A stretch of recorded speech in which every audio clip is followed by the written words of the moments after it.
आज का सेशन आप सबके लिए बहुत जरूरी है क्योंकि इस सेशन में हमने अब तक जो कुछ पढ़ा है उसका पूरा सार या पूरा एसेंस है। आप ये समझ लीजिए कि एक क्रैश कोर्स है। आप यहाँ तक पहुंच गए हैं तो आपको एक ही सेशन में सब कुछ एक साथ मिल जाएगा। बहुत ही छोटे में मुख्तसर तरीके से, संक्षिप्त तरीके से मैं अब तक जो कुछ सीखा उसे दोहरा रहा हूँ यहाँ पे। आप यदि सीधा इस कोर्स में आ गए हैं, इस सेशन में आ गए हैं, आप पिछली सीढ़ियां नहीं चढ़े थे लेकिन आपको उर्दू आती है, तो आप बहुत आसानी से आज के सेशन में उर्दू को दोहरा पाओगे, रिवाइज कर पाओगे और सीख पाओगे। आपको उर्दू नहीं आती है और आप इस सेशन में सीधे आ गए हैं तो भी इस सेशन को पूरा देखिए, क्योंकि आपको एक नटशेल व्यू जो होता है, एक छोटा सा संक्षिप्त वाला व्यू आपको मिल जाएगा आज में कि ये कोर्स किस तरीके से होता है। इसे देखने के बाद आप जा सकते हैं सेशन नंबर 1 2 3 4 5 से और इस तरीके से उर्दू सीख सकते हैं। तो आज का सेशन जो है ये हर किसी के लिए है। आपको उर्दू आती है तो भी आपके लिए है, नहीं आती है तो भी आपके लिए है। आपने मेरे पूरे लेक्चर्स अटेंड किए हैं तो भी आपके लिए, नहीं किए हैं तो भी आप इस लेक्चर को पहले अटेंड कर लीजिए और उसके बाद में लेक्चर नंबर 1 से स्टार्ट करें। तो अब हम सबसे पहले दोहराएंगे जो हमने सीखा है अभी तक। तो हमने उर्दू के जो लेटर्स हैं उनको एक फास्ट रिवीजन हम उनका कर लेते हैं। अलिफ, बे, पे, ते, टे, से, जीम, चे, हे, खे, दाल, डाल, जाल, रे, रे, जे, जे, सीन, शीन, सुवाद, जुवाद, तोए, जोए, ऐन, घैन, फे, काफ, काफ, गाफ, लाम, मीम, नून, वाव, छोटी है और इसी का ही एक रूप है दो चश्मी है। हमजा एक सिंबल मैंने आपको सिखाया है, ये छोटी ये और ये बड़ी ये। और उसके बाद हम लोगों ने उर्दू के नंबर सीखे थे जिन्हें लेफ्ट टू राइट लिखा जाता है, 1 2 3 4 5 6 7 8 9 10। आज जो मैं सिखा रहा हूं आप बार बार उनके स्क्रीनशॉट्स ले सकते हैं या दोबारा इसे विजिट कर सकते हैं, क्योंकि कुछ शॉर्टकट मेथड्स हैं याद रखने के लिए उन लोगों के लिए जिन्होंने हिंदी से उर्दू सीखी है या जिन्होंने मेरा कोर्स अटेंड किया है। तो अब हम कुछ चीजें याद कर लें।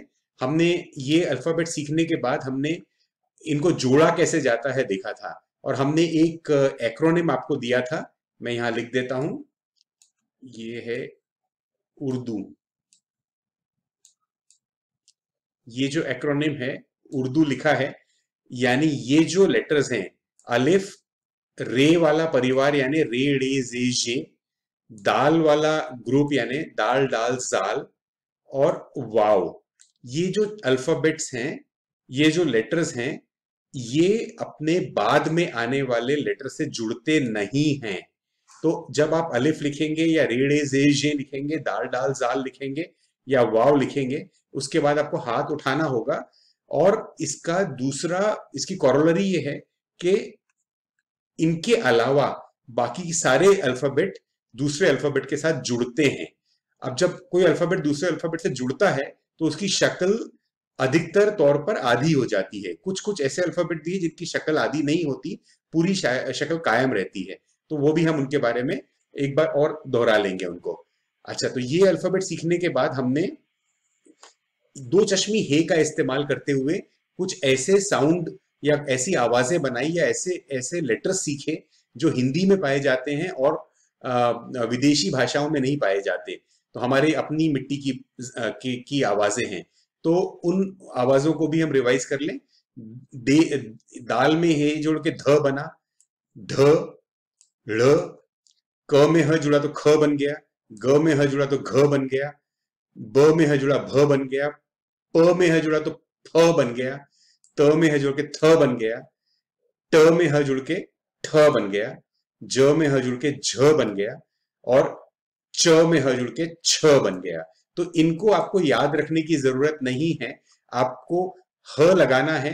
बेसिक साउंड आपको मालूम होना चाहिए। बेसिक साउंड है ब, ब में ह जुड़ेगा तो भ ही बनेगा, द में है जुड़ेगा तो ध ही बनेगा। इसलिए ये तो आपके लिए एक तरीके का बोनस है।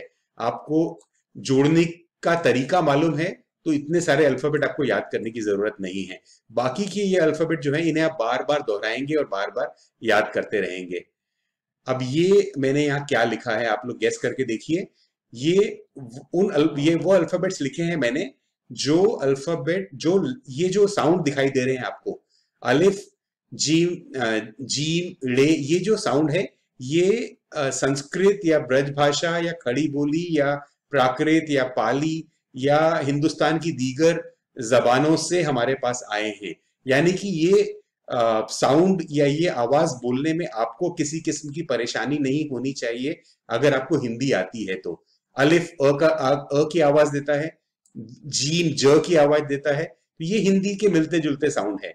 ड़ है, ल है, ब है, च, सीन यानी स दे का साउंड देता है, मीम यानी म का साउंड देता है, पे प का साउंड देता है, दाल द का साउंड देता है, शीन श का साउंड देता है। ये सारी आवाजें हमारी अपनी आवाजें हैं।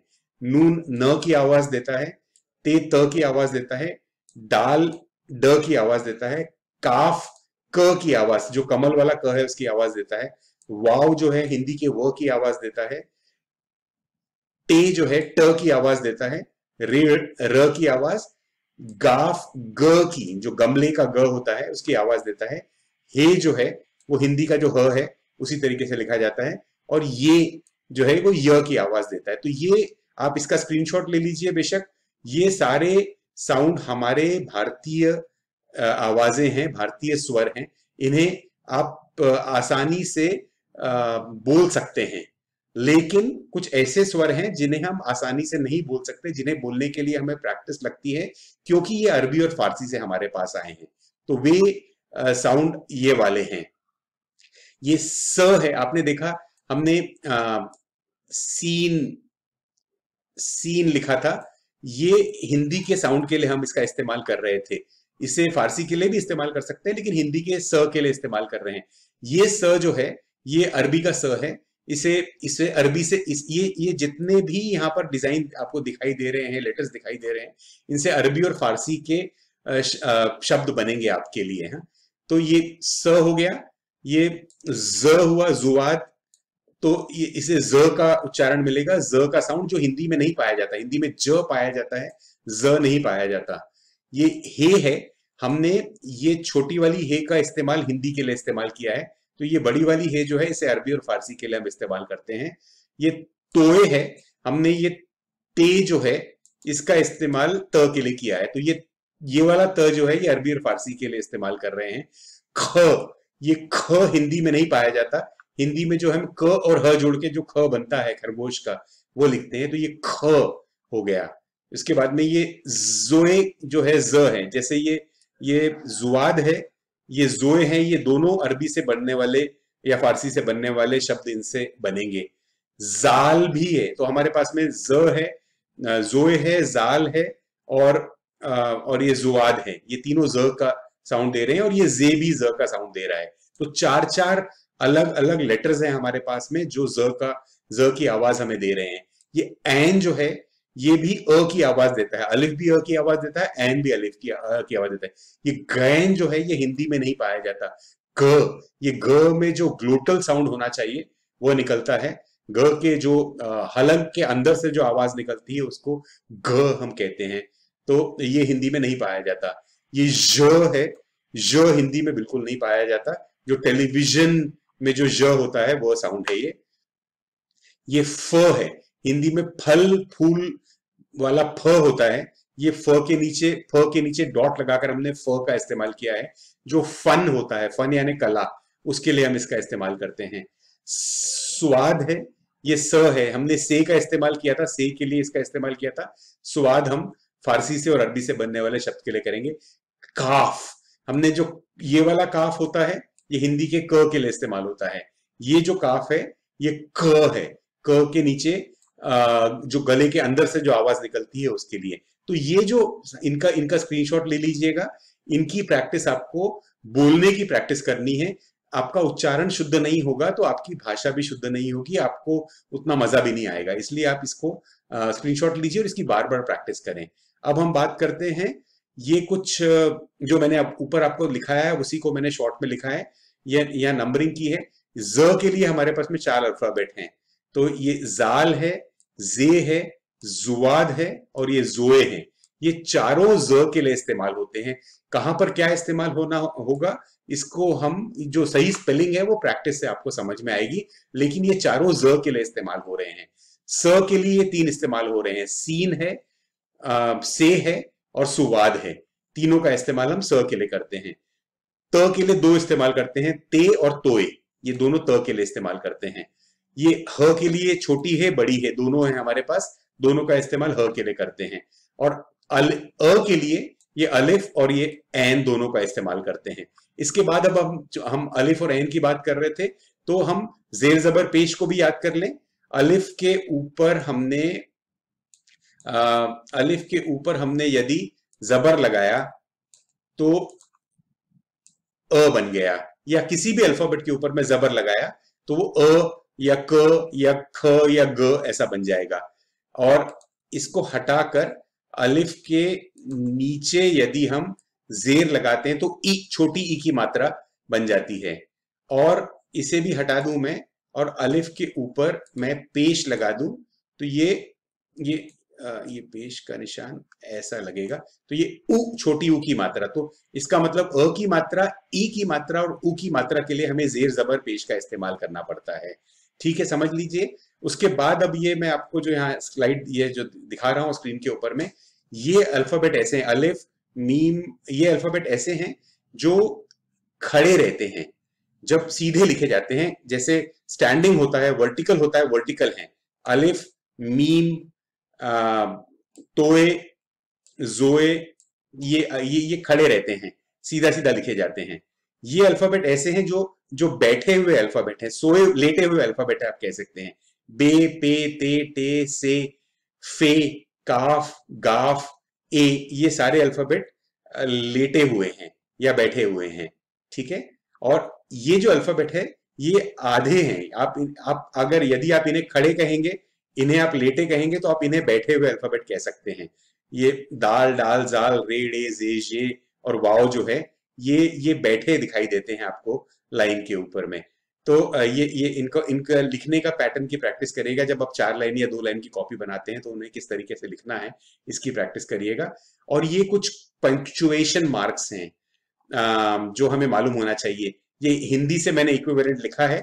ये हिंदी में जो फुल स्टॉप है, उर्दू का फुल स्टॉप ऐसा होता है। ये जो कॉमा है, कॉमा जो है ये हिंदी से विपरीत होता है। क्वेश्चन मार्क जो है ये भी हिंदी का मिरर इमेज है, उसका पूरी तरह से मिरर इमेज है। एक्सक्लेमेशन मार्क सेम होता है और पंक्चुएशन मार्क करीब करीब सेम होता है। तो ये भी हमें समझ में आ गया। उर्दू का ये सफर कैसा रहा इसके बारे में आप जरूर कमेंट सेक्शन में डालें। मैं आपके कमेंट सुनना चाहूंगा ताकि आपके फीडबैक से हम आगे जो जो फिजिकल क्लासेस लेते हैं उसमें इम्प्रूवमेंट कर सकेंगे और फ्यूचर में जो वीडियोस बनेंगे उसमें भी कुछ इम्प्रूवमेंट्स ला सकेंगे। तो मैं आपके फीडबैक चाहूंगा कि आप कमेंट सेक्शन में जरूर फीडबैक डालें। और जैसा कि मैंने पहले दोहराया था, आप डायरेक्ट यदि इस वीडियो पर आ गए तो इसे जरूर देखिए, इससे आपको एक ओवरव्यू मिल जाएगा। लेकिन ये खत्म होने के बाद में आप पूरे कोर्स को की शुरुआत से शुरू करेंगे तो आपको सीखने में आसानी होगी। और उर्दू बहुत आसान है, अगर आप में लगन है सीखने की तो आप बहुत आसानी से सीखते हैं। लेकिन जब लगन नहीं होती तो धोखा दे जाती है आपको। इसलिए आप लगन के साथ रोज कंसिस्टेंटली डेली प्रैक्टिस करेंगे तो बहुत आसानी से आप उर्दू को सीख जाएंगे और इसे इसे आप जीत लेंगे। तो अब हम किस तरीके से जोड़ा जाता है इसके बारे में देखेंगे। अलिफ को तो जोड़ने का सवाल उठता नहीं, आपको मालूम है अलिफ लिखने के बाद हाथ उठाना पड़ता है। बे वाली फैमिली का मैंने आपको बताया था, बे ऐसा भी लिखा जा सकता है, बे ऐसा भी लिखा जा सकता है। तो आपको नीचे जो नुक्ता है वो बे है, इससे आपको पहचानना, नुक्ते से पहचानना है। और ये इसकी आधी शक्ल इस तरीके से होगी। पे की आधी शक्ल जो है वो बिल्कुल सेम है। आपको कभी कभी आपको ये कंफ्यूजन होगा हैंड रिटन वर्क में, कुछ लोग ऐसा लिख देंगे। तो ये जो 2 नुक्ते हैं उसके बदले में सीधी लाइन और और ये तीसरे नुक्ते के लिए ऐसा। तो इसे देखकर घबराए ना, ये आप समझ के चले कि ये जल्दबाजी में लिखने का तरीका है। 3 नुक्ते लिखने के बजाय 2 नुक्ते ऐसे लिखे जाते हैं, तीसरा नुक्ता ऐसा कर दिया जाता है। ये इस तरीके से किया जाता है। ठीक है, तो ये बे हो गया, पे हो गया। ये बे पे ते टे से का लिखने का तरीका एक ही समान है। जीम को लिखने का तरीका आपको ध्यान होगा, हमने आदि शक्ल इस तरीके से बनाई थी और नीचे नुक्ता डल गया। और आप परेशान ना हो यदि आपको ऐसा भी कहीं लिखा मिल जाए तो। ठीक है, तो जीम चे हे खे की जो आदि शक्ल है उसे भी आपको नुक्ते की प्लेसमेंट से पहचानना है, डिजाइन इस तरीके से लिखना है। दाल डाल जाल जुड़ते नहीं है अपने बाद वाले अल्फाबेट के साथ में, आपको मैंने पहले सिखाया था। तो इसलिए इनकी आदि शक्ल पूरी शक्ल सब एक समान ही है। ये बदला, इसमें बदलाव नहीं आएगा। रेड़े जे जे में भी कोई बदलाव नहीं आएगा क्योंकि ये भी जुड़ते नहीं है किसी के साथ। और वाव में भी कोई बदलाव नहीं आएगा क्योंकि वाव भी अपने बाद वाले अल्फाबेट के साथ जुड़ता नहीं है। सीन लिखने का तरीका ये 2 शोशे और यहां पर खत्म। तो इस तरीके से हम बीच में जब सीन लिखेंगे तो इस तरीके से लिखेंगे। कोई भी लेटर जब आखिर में आता है तो जनरली वो पूरा ओरिजिनल शक्ल में लिखा जाता है। सो ये यहां से कट गया सीन, शीन भी यहां से कट गया। सुवाद लिखने का भी तरीका ऐसा ही है, सुवाद यहां से काट दिया आपने। जुवाद लिखने का तरीका भी जुवाद यहां से काट दिया। तोए और जोए अपने बाद वाले अल्फाबेट से जुड़ते हैं, इस तरीके से जुड़कर लाइन आगे निकल जाएगी, लेकिन इनकी शक्ल नहीं बदलती।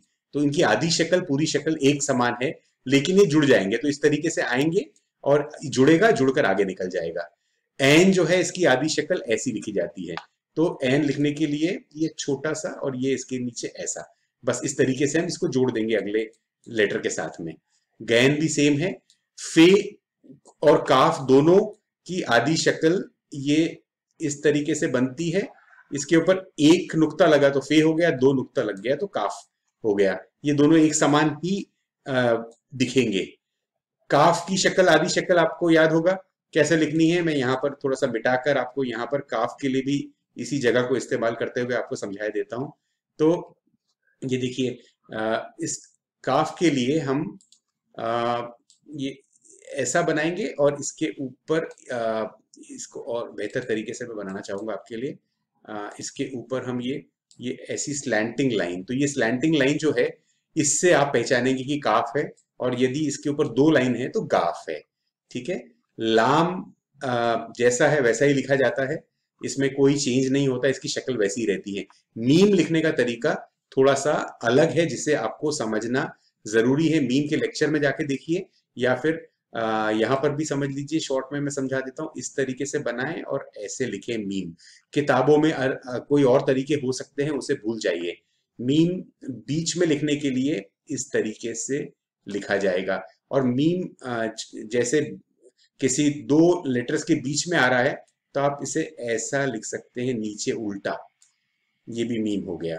ठीक है, तो ये 3 तरीके समझ ले मीम के, आपको तकलीफ नहीं आएगी इनको समझने के बाद में। और ये समझना जरूरी है, नहीं तो आप किताब के तरीके से जाएंगे तो शायद आप परेशान हो जाएंगे इसमें।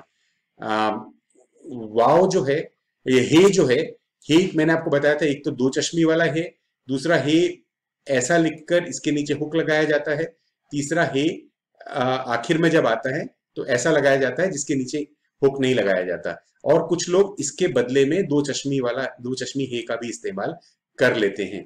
हमजा को मैंने आपको बताया था, हमजा एक्चुअली कोई लेटर नहीं है, लेकिन जब 2 वॉवेल्स एक साथ आते हैं तो एक वॉवेल के बदले में हमजे का निशान लगा दिया जाता है। जैसे जाइए, तो इसमें ई और ए एक साथ आ रहा है तो इसमें 2 सेकंड वॉवेल के बदले में हम हमजा का निशान लगा लेते हैं। ये ई और ए को भी हम एक बार, छोटी ए बड़ी ए को भी समझ ले। मैंने आपको बताया था कि इसको कहा जाता है छोटी ए बड़ी ए, लेकिन चूंकि आप हिंदी से उर्दू में आ रहे हैं इसलिए आपके सीखने के लिए मैं आपसे आपको ये सजेस्ट करूंगा कि इसे आप ई पढ़ें, ई, और इसे आप ए पढ़ें। तो और जब आखिर में आता है तो ये ई के समान आता है, आखिर में आता है तो ये ए के समान आता है। लेकिन ये दोनों जो अल्फाबेट हैं, दोनों लेटर्स हैं, दोनों की आदि शक्ल जो है वो इस तरीके से होती है। इसका मतलब है हमें इससे पहचानना होगा कि ये ई है या ए है, या ए, ई और य के लिए भी हमने एक निशान लगा के सीखा था। इन सब के लिए हम इसी शक्ल का इस्तेमाल करते हैं। तो आपने दोहरा लिया, इसमें से किसी टॉपिक पे कंफ्यूजन है तो एक बार दोबारा जाएं। हमने ओरिजिनल लेक्चर जहां लिए थे उनमें पूरी तरह से आसानी से आपको ये सब कुछ सिखाया हुआ है। अब हम बात करेंगे, चूंकि हम हिंदी जानते हैं और उर्दू सीखना चाह रहे हैं, तो अब हम हिंदी के स्वर और उर्दू के स्वर का इक्विवेलेंट देखते हैं, वॉवेल्स का इक्विवेलेंट देखते हैं। मुझे अ लिखना है, अलिफ लिखूंगा तो अ बन जाता है, आपको मालूम है। तो अलिफ का इस्तेमाल अ के लिए करते हैं। आ लिखना है, ये आ हो गया। छोटी ई लिखना है तो ये अलिफ लगाया और उसके नीचे हमने जेर लगा दिया, तो ये ई हो गया। बड़ी ई के लिए हम ये इस्तेमाल करते हैं। अब आपको जो मैंने सिखाया था उसका निचोड़ आपको यहाँ पे मिल रहा है। तो बड़ी ई के लिए हम ये करते हैं, हमने क्लास के लिए ये निशान लगाया था, लेकिन आपको बाद में सिखाया था जब बीबीसी की वेबसाइट दिखाई थी कि ये निशान लगाना जरूरी नहीं है, वेबसाइट में लगाए नहीं जाते, प्रिंटेड बुक्स में लगाए नहीं जाते हैं। अ आ ई। फिर छोटा ऊ, छोटे ऊ की मात्रा के लिए हम पेश लगा लेते हैं। बड़े ऊ के लिए वाओ के ऊपर उल्टा पेश आपने सीखा है, ये उल्टा पेश लगाकर ऊ बन जाता है। तो अ आ ई उ ए के लिए हम ये लगाते हैं, या फिर बीच में जब आता है तो ये लगाते हैं। ठीक है। ए, मैं बीच में आने की बात करूंगा। बीच में ए के लिए ये सेम निशान होगा, लेकिन हमने क्लास में सीखने के लिए ये दो निशान ऊपर ये लगाए थे, क्रो का निशान, ताकि हम इसको ए बोल सकें। ये लगाना जरूरी नहीं है, हम इसे मिटा देंगे और इसके बगैर पढ़ेंगे तो भी कोई गलत नहीं होगा। ओ के लिए ओ इस तरीके से लिखा जाएगा, ओ लिखना है तो, लेकिन बीच में जब आएगा तो ओ के लिए वाव का इस्तेमाल करते हैं हम लोग, और ओ के ऊपर कोई निशान हमने लगाया नहीं था, तो ओ ये हो गया। ओ के लिए भी वो इसी का निशान, इसके ऊपर हमने ये निशान लगाया था क्लास के लिए, क्लास में सीखने के लिए, ओ हो गया। सो अ आ ई उ ए ओ औ, ये हिंदी के सारे स्वर हमने यहाँ पर कवर कर लिए। तो हिंदी अगर आपको आती है और आपने मेरे लेक्चर्स को ध्यान से सुना है और उनकी प्रैक्टिस की है, तो आपको उर्दू समझने में बहुत ज्यादा तकलीफ नहीं होनी चाहिए। और एक बात तो पक्की है कि ये जो कोर्स है ये पूरी तरह से कॉम्प्रिहेंसिव कोर्स है, हर चीज हमने कवर करने की कोशिश की है। कुछ चीज आपको कंफ्यूजन हो रहा होगा, फिर भी तो मैं दोहरा देता हूं कि आप एक बार कमेंट सेक्शन में डालें, हम आपको किसी भी तरीके से आपके कंफ्यूजन को दूर करने की पूरी कोशिश करेंगे। हमने जज्म का निशान सीखा था, जब आधा करना होता है किसी लेटर को तो उसके ऊपर में हम जज्म का निशान लगाया था। हमने तजदीद का निशान सीखा था, किसी अल्फाबेट को डबल करना होता है तो उसके ऊपर में तजदीद का निशान लगा दिया जाता था। हमने वाव अतफ सीखा, यानी जब ओ के लिए इस्तेमाल करना होता है, बीच में दो शब्दों को जोड़कर बीच में ओ लिखना है और के लिए इस्तेमाल करना है तो वाव। ये सारे पुराने लेक्चर्स में आपको मिल जाएगा। तो ये हमने वाव अतफ का इस्तेमाल यहाँ पे किया था। तो ये सारी चीजें यदि आप सीख लेंगे तो, और उसके बाद प्रैक्टिस, सिर्फ प्रैक्टिस। मैं चाहूंगा कि आप जितनी प्रैक्टिस कर सकते हैं उतनी प्रैक्टिस करते चले जाएं। उर्दू जबान आते आते आती है, आसानी से नहीं आती, क्योंकि उर्दू इतनी खूबसूरत है और इतनी सारी जबानों का मिश्रण बनकर ये जबान बनी है, तो इसमें आसान तो नहीं है। ये आसान नहीं है इसलिए खूबसूरत है, और खूबसूरत इसलिए भी है कि जो शायराना अंदाज उर्दू में मिलता है वो शायद किसी और जबान में, दुनिया की किसी और जबान में नहीं मिलता। तो आप यहाँ तक पहुंच गए हैं तो आपको बहुत बहुत बधाई, मुबारक, मेरी ओर से मुबारकबाद। आप इस कोर्स को पूरा कर चुके हैं। मैं बीच बीच में रैंडम वीडियोस पोस्ट करते रहूंगा ताकि आपका जिसे हम कंटिन्यूइंग एजुकेशन कह लीजिए या अपडेशन कह लीजिए, वो होता रहेगा। और उसके लिए मैं आपके फीडबैक पर डिपेंड करूंगा। आप फीडबैक मुझे देते रहें तो मैं अगले सेशंस की तैयारी करते रहूंगा। इसके साथ ही हम इस कोर्स को आज यहीं पे क्लोज कर रहे हैं। आप उर्दू पढ़ें, उर्दू लिखें, उर्दू बोलें। हमारी अपनी जबान है, हमारी अपनी मिट्टी की जबान है। इस जबान को जिंदा रखना आपका हक भी है और आपका फर्ज भी है। आप इसके अलमबरदार बन जाइए और जबान को जिंदा रखें। आज के इस कोर्स को हम यहीं पे खत्म करते हैं, ऑफिशियली क्लोज करते हैं, लेकिन आपसे बार बार मुलाकात होती रहेगी। शुक्रिया।